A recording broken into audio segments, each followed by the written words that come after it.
오늘의 말씀은 사사기 9장 46절부터 57절까지 말씀입니다. 세겜 망대의 모든 사람들이 이를 듣고 엘브릿 신전의 보루로 들어갔더니 세겜 망대의 모든 사람들이 모인 것이 아비멜렉에게 알려지매 아비멜렉 및 그와 함께 있는 모든 백성이 살몬산에 오르고 아비멜렉이 손에 도끼를 들고 나뭇가지를 찍어 그것을 들어 올려 자기 어깨에 메고 그와 함께 있는 백성에게 이르되 너희는 내가 행하는 것을 보나니 빨리 나와 같이 행하라 하니 모든 백성들도 각각 나뭇가지를 찍어서 아비멜렉을 따라 보루 위에 놓고 그것들이 얹혀 있는 보루에 불을 놓음에 세겜 망대에 있는 사람들이 다 죽었으니 남녀가 약 1000명이었더라.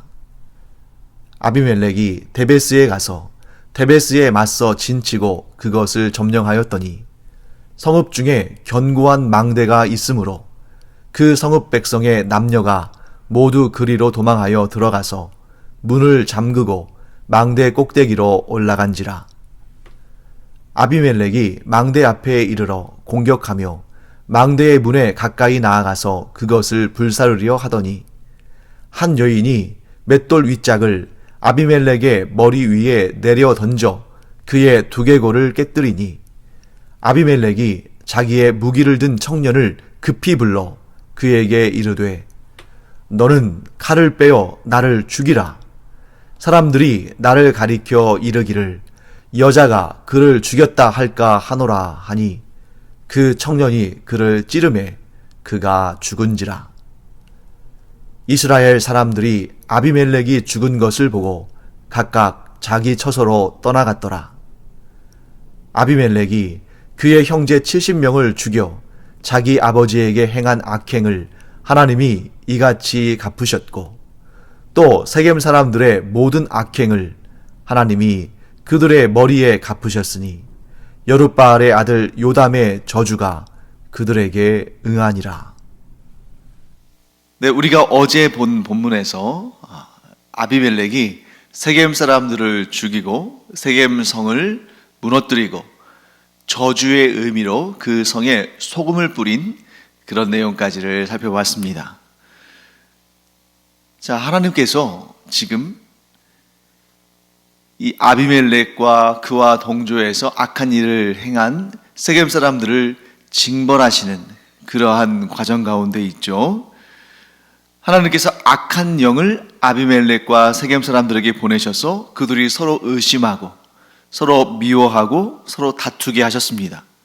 그리고 결국 아비멜렉이 자기의 손으로 자신을 도와서 왕위에 올렸던 세겜 사람들을 죽이고 그들을 저주했죠.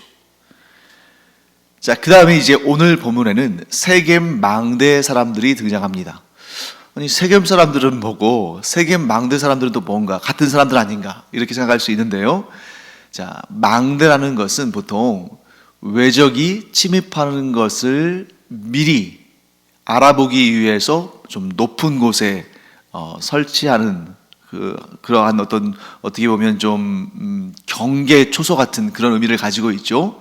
그렇기 때문에 세겜 성읍은 보다 평지에 있었을 것이고 세겜 망대는 보다 높은 곳에 있었을 겁니다.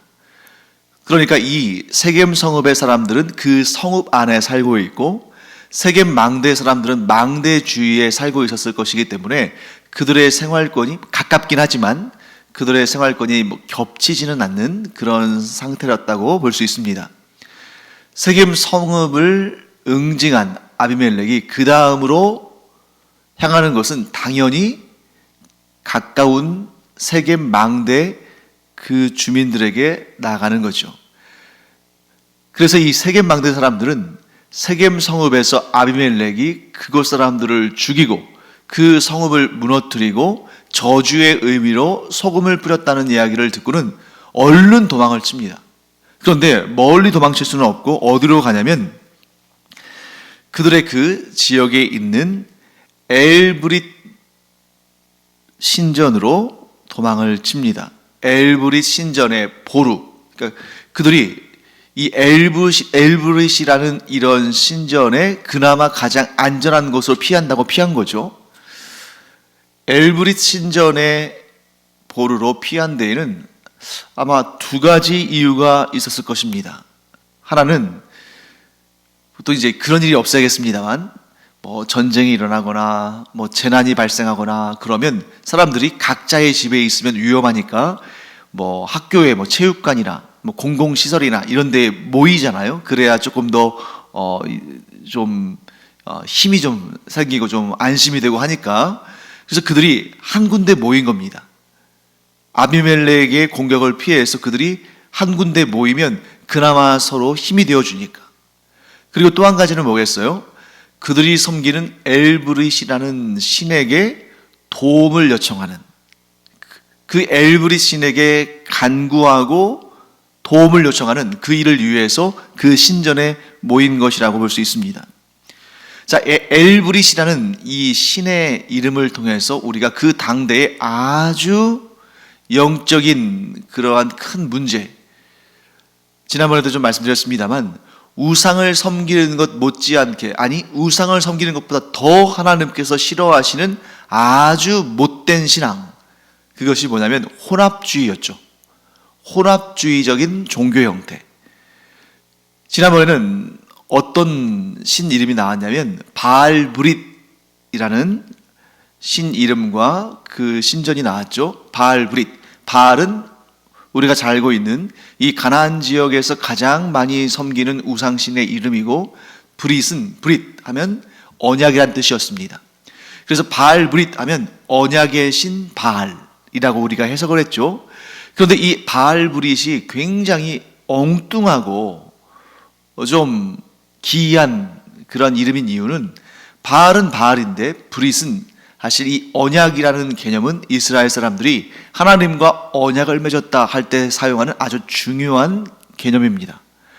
그래서 하나님 신앙에 대한, 여호와 하나님에 대한 그 신앙의 내용인 브릿과 바알신을 서로 연결시킨 그런 해괴한 혼합주의적인 신앙 형태가 바알브릿이었죠. 엘브릿도 마찬가지입니다. 엘브릿은 엘과 브릿이 연결된, 혼합된 그런 개념이겠죠.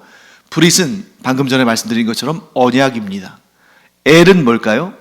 엘은 하나님, 하나님을 지칭하는 말입니다. 그래서 성삼위일체 하나님, 우리가 말할 때 성부 하나님, 성자 하나님, 성령 하나님, 이렇게 각각의 삼위의 하나님을 각각 지칭할 때, 즉 단수로 지칭할 때는 엘을 쓰고, 삼위일체 하나님이 이제 복수적인 의미로 삼위의 하나님을 모두 지칭할 때 복수의 어떤 형태로는 엘로힘, 이렇게 우리가 히브리어로 말하게 되죠.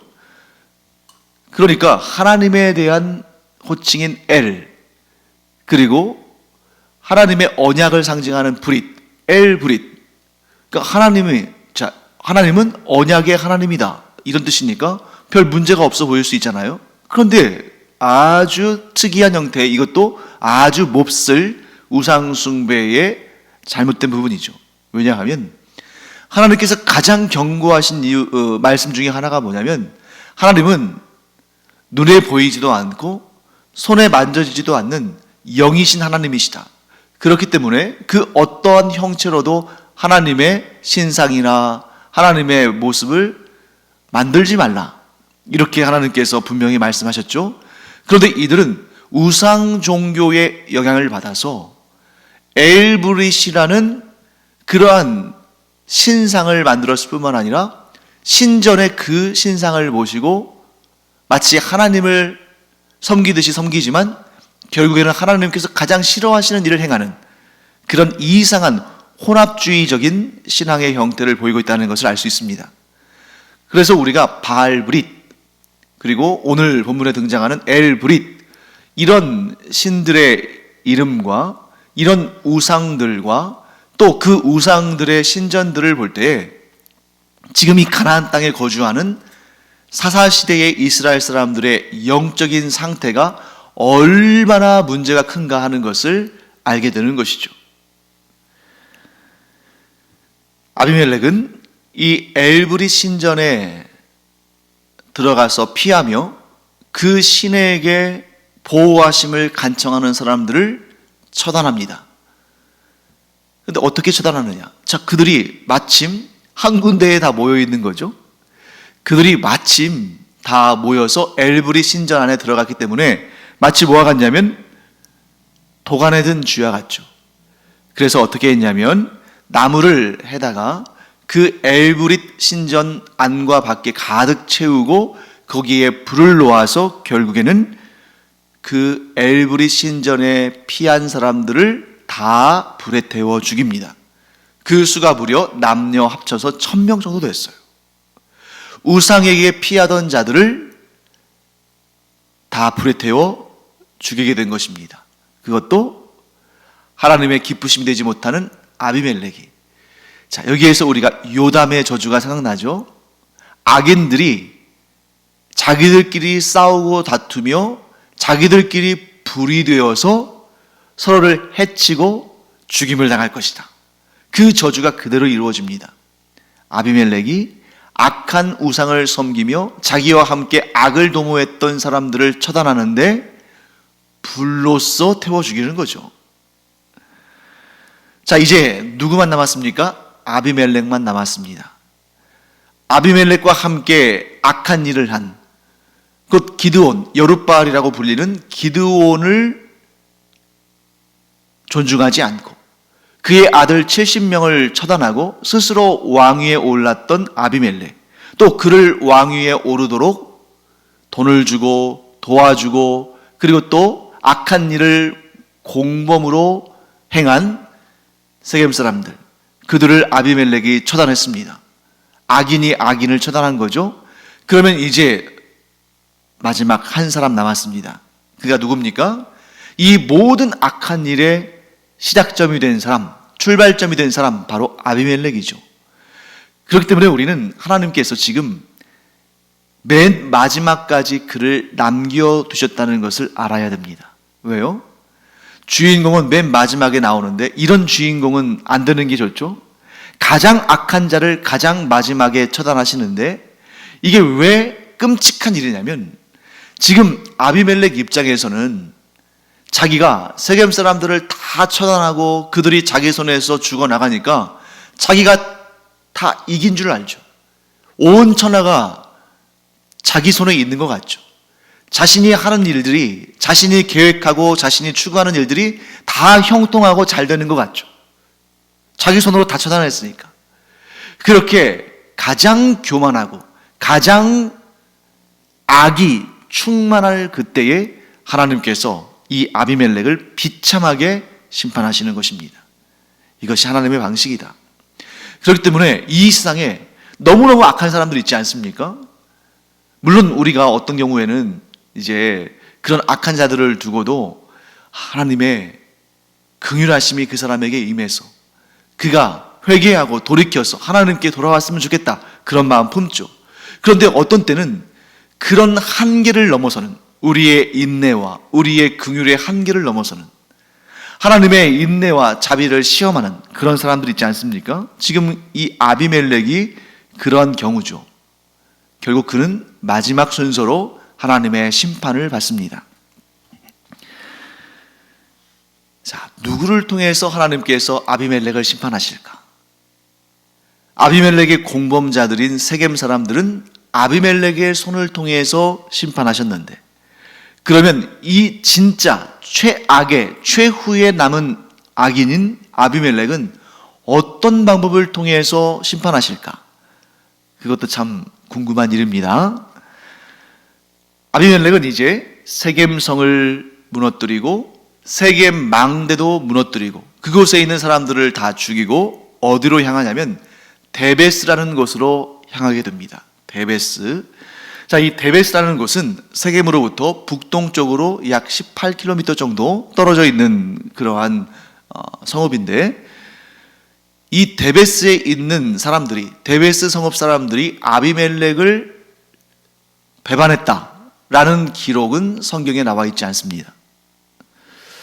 그런데 왜 아비멜렉이 데베스를 공격했을까? 아마 둘 중에 하나일 것 같습니다. 첫째는 그야말로 데베스 사람들도 세겜 사람들처럼 아비멜렉을 배반해서 아비멜렉이 응징하기 위해서 공격을 했거나, 혹은 데베스 사람들이, 두 번째는 데베스 사람들이 아비멜렉을 배반한 적이 없음에도 불구하고 지금 아비멜렉이 제정신이 아닌 거죠. 지금 막 화가 머리끝까지 나고 분기탱천하고 지금 악에 받쳐서 그 악한 일을 지금 막 하는데, 이게 성에 안 차니까 세겜 성에서 또 세겜 망대에서 멈추는 것이 아니라 계속해서 공격을 확장하는 것입니다. 그런데 한번 생각해 보세요. 만일 이 데베스 사람들이 아비멜렉을 배반했다 그러면 그렇겠구나 하겠는데, 만일 데베스 사람들이 아비멜렉을 배반한 일이 없음에도 불구하고 그들에게 진격한다는 것은 뭘 의미하냐면 자기 백성들을 자기가 죽인다. 그러니까 아비멜렉이 스스로 의롭지 않은 왕이라는 것을, 하나님께서 기뻐하지 않으시는 그러한 왕이라는 것을 스스로 드러내고 있는 것입니다. 데베스 사람들이 이제 아비멜렉이 데베스를 공격한다는 그런 소식을 듣고 어떻게 했겠습니까? 도망칠 수밖에 없죠. 그런데 그 데베스 성읍 안에는 이 세겜처럼 견고한 망대가 있었습니다. 그래서 사람들이 그 망대로 들어가서 문을 잠그고 그 망대의 꼭대기로 올라갔습니다. 이번에도 아비멜렉은 야, 너희도 도가내든 쥐다. 우리가 방금 전에 세겜 망대 사람들도 그 안에, 물론 이제 그 사람들은 이 망대 위로 올라간 것이 아니라 엘브릿 신전 안으로 들어갔습니다만, 어쨌든 도가내든 쥐와 같은 그들을 우리가 불태워 죽였는데 너희도 이제 내 손 안에 있다 하고 생각하고 그 망대를 이번에도 불태우려고, 불의 사람이죠 아비멜렉, 불태우려고 망대 출입구 가까이로 가는데, 그때 한 여인이, 참 대단하지 않습니까? 지금 계속해서 여인들 이야기가 나오죠. 드보라도 그랬고, 지금 뭐 계속 야엘도 그랬고, 여기 나오는 이 데베스의 한 여인도 그랬고, 이 여인이 아주 용감무쌍하게 그 망대의 꼭대기에서 맷돌의 윗짝을 내려 던졌습니다. 그 맷돌의 윗짝이 돌로 만든 것이기 때문에 상당히 무게감이 나가고, 더군다나 높은 곳에서 떨어지는 것이니까 이 중력 가속도에 의해서 굉장히 큰 충격을 아비멜렉에게 준 거죠. 그것도 아비멜렉의 머리 위로 떨어져서 그의 두개골이 깨지는, 즉 두개골이 함몰되는 아주 엄청난 타격을 안겨주었습니다. 그때 아비멜렉이 자기의 무기를 들고 다니는 청년, 자기의 부관을 급히 부릅니다. 그리고 자기를 죽여달라고 말합니다. 왜 그랬을까요? 네, 오늘날과는 좀 다른 그러한 문화적인 상황이 이 당시의 사람들에게는 자연스럽게 받아들여졌는데, 그것이 뭐냐면 여인에게 죽는 것은 치욕스러운 일이다. 여인에게 죽임을 당하는 일은 저주스러운 일이다. 자, 이러한 생각이 그 당시 사람들에게는 있었습니다. 그래서 내가 여인의 손에 이 여인이 던진 맷돌에 맞아 죽었다는 그런 불명예를 안고 죽고 싶진 않다. 그러면 사람들이 나를 뭐라고 부르겠느냐? 끝까지 사람들의 눈을 의식하는 거죠. 그러니 대장부인 네가 나를 죽여라 하고 말했습니다. 어디서 많이 듣던 얘기 같지 않습니까? 사울 왕이 그의 마지막 전투에서 블레셋 사람들의 칼에 죽는 것은, 곧 할례받지 않은 이방인의 칼에 죽는 것은 불명예스럽기 때문에 자기의 무기를 든 자에게 네가 나를 죽여라. 그런데 그때는 사울의 무기를 든 부관은 감히 이스라엘의 왕을 죽일 수 없어서 그가 쩔쩔매고 있었죠. 그래서 사울이 자기 칼 위에 스스로 엎드러지는, 곧 자규라는 방법을 취했던 걸 봅니다. 그런데 여기에서 아비멜렉의 부하는 그 아비멜렉의 명령대로 그를 찔러 죽입니다. 자, 성경은 이 비극적인 사건에 대해서 이렇게 결론을 맺습니다. 56절과 57절 말씀입니다. 제가 읽어보겠습니다. 아비멜렉이 그의 형제 70명을 죽여 자기 아버지에게 행한 악행을 하나님이 이같이 갚으셨고, 또 세겜 사람들의 모든 악행을 하나님이 그들의 머리에 갚으셨으니 여룻바알의 아들 요담의 저주가 그들에게 응하니라. 자, 하나님께서는 의인에게 악을 행한 자들을 가만 놔두지 않으신다. 반드시 그 악에 대하여 징계하신다. 또 한 가지 우리가 알 수 있는 사실이 있습니다. 하나님은 억울한 자가 하나님을 향하여서 부르짖고 울부짖는 그 음성을 반드시 들으신다.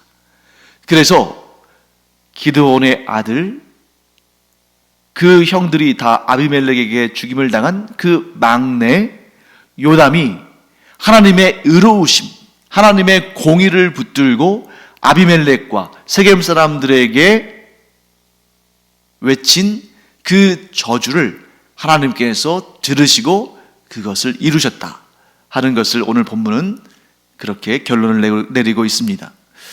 저는 이 본문의 말씀을 읽으면서 이런 마음의 생각, 이런 마음의 소원이 들었습니다.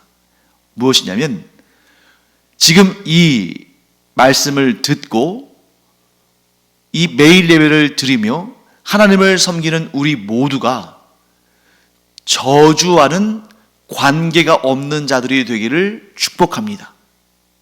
그러니까 우리가 누군가로부터도 저주를 듣지 않고, 또한 저주를 받지 않고, 또한 우리가 그러한 저주를 말할 만한, 저주를 입 밖으로 뱉을 만한 그런 억울하고 고통스러운 일을 경험하지도 아니하며, 또한 우리가 우리 입으로 저주를 말할 일 자체가 없기를 간절히 축원합니다.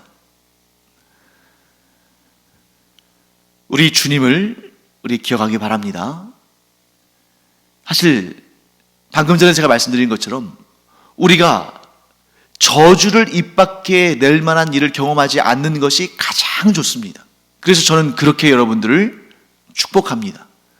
또 제 자신도 그렇게 제 입으로 저주가 나올 만한 그러한 악한 일, 그러한 좀 안 좋은 일, 그런 일 발생하지 않기를 간절히 소망하고 기도합니다. 그런데 때때로 우리가 세상을 살다 보면 참 억울한 일 당할 때도 있고, 또 멸시와 조롱을 받을 때도 있고, 정말 악한 사람들 사이에서 고통을 당할 때도 있습니다. 그럴 때 우리는 어떻게 해야 할 것인가? 요담처럼 저주할 수 있겠죠. 그리고 하나님께서는 우리가 당하는 그 고난이, 우리가 당하는 그 멸시와 조롱이 부당한 것이고, 우리가 하나님을 위해 살면서 그러한 저주와 조롱과 고통을 당하고 있다면 하나님께서 반드시 그것을 갚으실 것입니다. 우리의 하나님은 공의의 하나님이시니까요.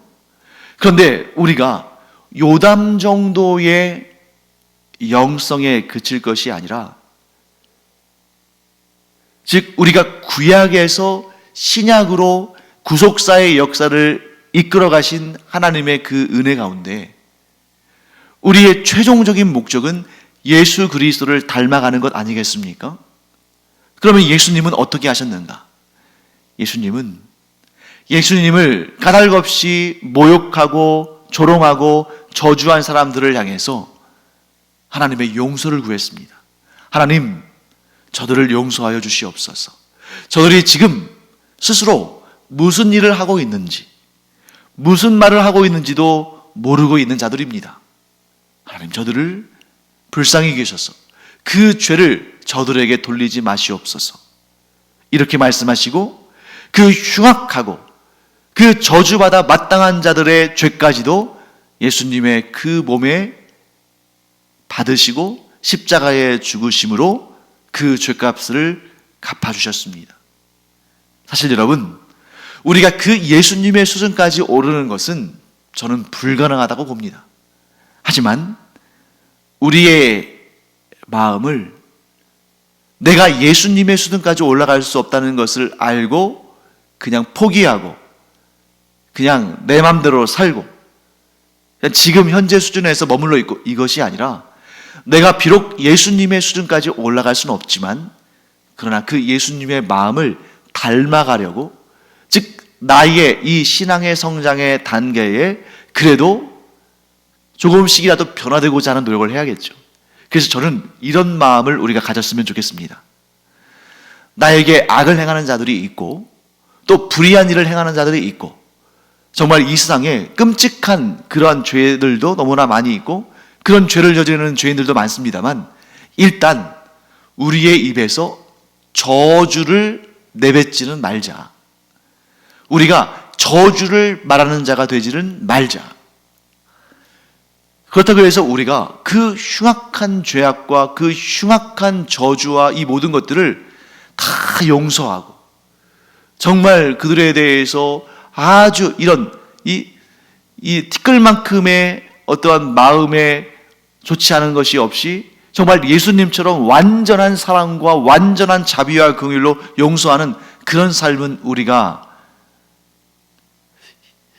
힘든 정도가 아니라 거의 불가능하겠지만, 그럼에도 불구하고 일단 우리가 우리 수준에서 하나님께서 원하시는 삶을 살아야 되는데, 그러한 거룩한 경건한 성장이 있어야 되는데, 일단은 내 입에서 저주의 말은 뱉지는 않겠다.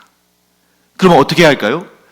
내가 적극적으로 누군가를 막 응징하고 판단하고 정죄하고 저주하기보다는 하나님께 맡겨드리는, 선악간에 판단하시고 모든 것에 대가를 치르시는 하나님의 손에 맡겨드리고 나는 미움과 판단과 저주로부터 자유로워지는 그런 삶을 살기를 바랍니다.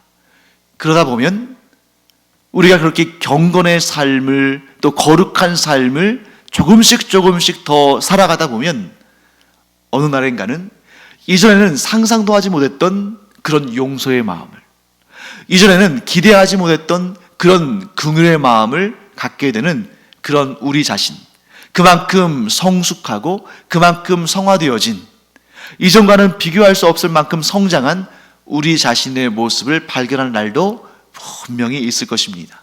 그리고 우리가 천국 가는 그날에 우리는 그 성화의 단계를 거쳐서 이제 영광스러운 모습으로 그리스도와 함께 영화되는 그런 날이 반드시 오겠죠. 그래서 우리 스스로 이렇게 다짐하기 바랍니다.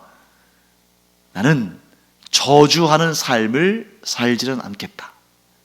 그리고 또 이런 기도를 통해서 우리가 하나님의 크신 은혜를 얻어서 이 기도가 응답되기를 바랍니다. 어떤 기도냐면, 하나님, 제가 사람들에게 저주받지 않는 자, 저주받지 않는 삶을 살게 하여 주시고, 또 하나님, 그런 저주를 내뱉을 만한 그런 끔찍한 일을 경험하지 않도록 하나님께서 이 종의 삶을 돌아보아 주시옵소서. 이 연약하고 부족한 종의 그 상황을 주님께서 잘 아시오니 저를 보호하시고 인도하여 주셔서 저주와는 관계없는 삶을 사는 그러한 평안한 삶으로 인도하여 주시옵소서. 이 기도가 응답되어져서 우리의 삶에 진정한 평화가 임하기를 간절히 축원합니다. 기도하겠습니다. 하나님 감사합니다. 오늘 이 본문을 통해서 세겜 사람들과 아비멜렉에게 요담의 저주가 이루어지는 것을 보았습니다. 이처럼 하나님은 반드시 선악간에 판단하시고 반드시 선악간에 갚아주시는 분이심을 믿습니다. 하나님 간절히 바라옵기는 저희가 저주를 받지도 않고 저주를 하지도 않는, 저주와는 관계없는 그런 삶을 살기를 원합니다. 주님, 저희의 연약함을 아시오니 저희들을 보호하시고 지켜주시옵소서. 선한 길로 인도하시며 평안한 삶을 허락하여 주시옵소서. 감사드리며 예수님의 이름으로 축복하며 기도합니다. 아멘. 기도하는 시간입니다. 하나님, 제가 저주를 받지도 않고 저주를 하지도 않는 그런 평안한 삶을 살기를 원합니다. 평안한 삶 가운데 하나님을 늘 예배하고 찬송하고 하나님께 드리는 기도가 응답되어지는 그러한 형통한 삶 살기를 원합니다. 하나님께서 여러분의 간절한 기도에 또 그 기도를 들으시고 응답하시기를 축원합니다. 기도하겠습니다.